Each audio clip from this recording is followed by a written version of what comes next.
I woke up in a hospital bed with no memory of how I got there.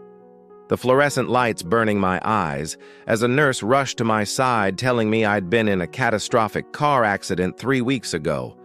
But when I tried to speak my wife's name, she looked at me with confusion and said there was no wife in my records, no emergency contact, nothing. And that's when the doctor walked in. A man I'd never seen before, except he called me by a different name. He called me Marcus, but my name is David. I'm David Chen. I'm a surgeon at Metropolitan Hospital. I have a wife named Sarah and a daughter named Emma.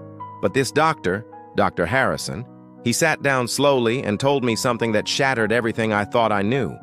He said I was Marcus Webb, a homeless veteran who'd been living on the streets for 2 years, and I laughed because it was absurd. It had to be a mistake, except when they brought me a mirror, I didn't recognize the face staring back at me.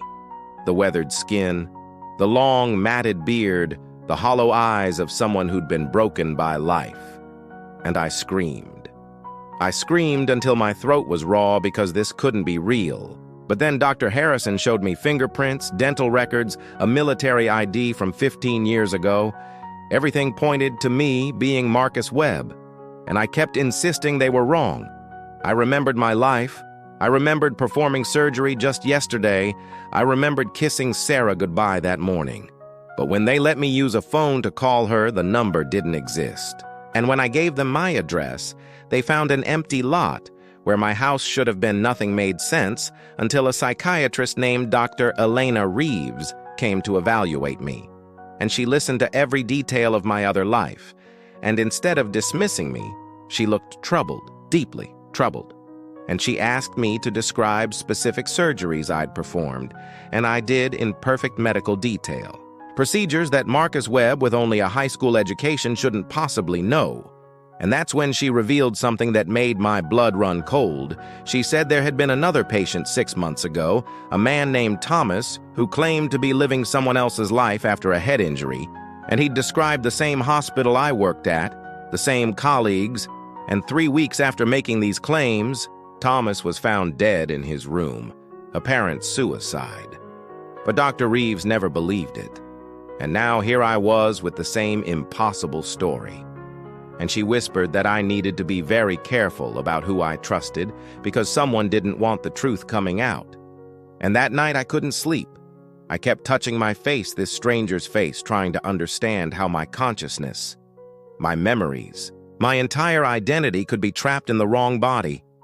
And then I remembered something a patient I'd treated 2 months ago in my other life. A man brought in after a car accident who kept screaming about experiments, about people stealing lives, and I dismissed him as delusional. But what if he wasn't? What if he'd been trying to warn someone? And the next morning, Dr. Reeves came back with a file she'd smuggled out.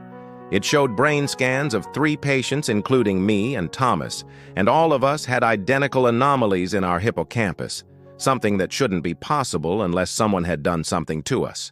And she'd traced the pattern back to a research facility that had been shut down 5 years ago for ethical violations, experiments involving memory manipulation and consciousness transfer, and the lead scientist, Dr. Victoria Keene, had disappeared right before the investigation closed. But Dr. Reeves had found something else: recent financial records showing the facility was still operating under a different name, still funded, still running experiments, and I realized with horror that I wasn't in the wrong body by accident. Someone had done this to me deliberately. They'd taken my life and thrown me into this broken shell of a man. But why? Why would anyone do this? And then I remembered the last thing from my real life. I'd been reviewing medical records late at night. I'd found discrepancies in patient files. People who died but whose organs showed up in multiple recipients.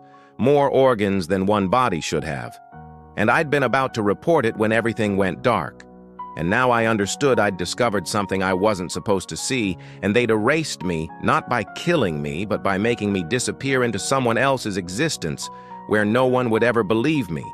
And Dr. Reeves said we had to move fast, because she'd already been warned to stop looking into this, but she couldn't live with herself if she did nothing. So that night she helped me escape the hospital, and we drove to the address of the research facility, an unmarked building on the edge of the city.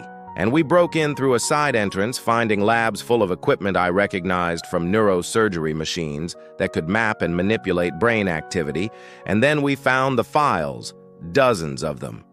People who'd been targeted like me, their identities swapped with the homeless, the forgotten anyone society wouldn't miss, and their original bodies given to paying clients, wealthy people who wanted a fresh start in a younger, healthier form.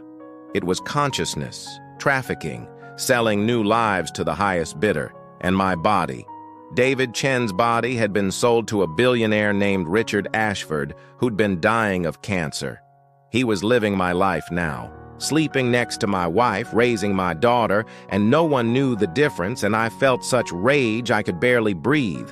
But then we heard voices, security had found us, and we ran. But they caught Dr. Reeves, they grabbed her, and I had to choose between saving her or saving the evidence, and I chose the evidence. I took the files and I ran, and I hate myself for it, but she'd made me promise to expose this, and I heard her scream as I disappeared into the night, and now I'm alone, living in Marcus Webb's forgotten life, trying to figure out how to prove any of this, because who's going to believe a homeless man with a head injury? Who's going to listen when I say I'm really a surgeon whose life was stolen, but I have the files now, I have proof, and I'm going to find a way to get my life back, to expose what they did to me, to Dr. Reeves, to all of us. And maybe, just maybe, I can still save the man I used to be before Richard Ashford destroys everything I built. And I know it sounds impossible. I know you might not believe me, but every word of this is true. And if you're watching this, if you've made it this far, then please help me share this story. Hit that like button to push this video to more people who need to hear the truth. Subscribe to this channel because I'll be updating you on everything I discover, and share this everywhere you can. Because the more people who know, the harder it is for them to silence me. Together, we can bring down this nightmare, and maybe, just maybe, I can find my way home.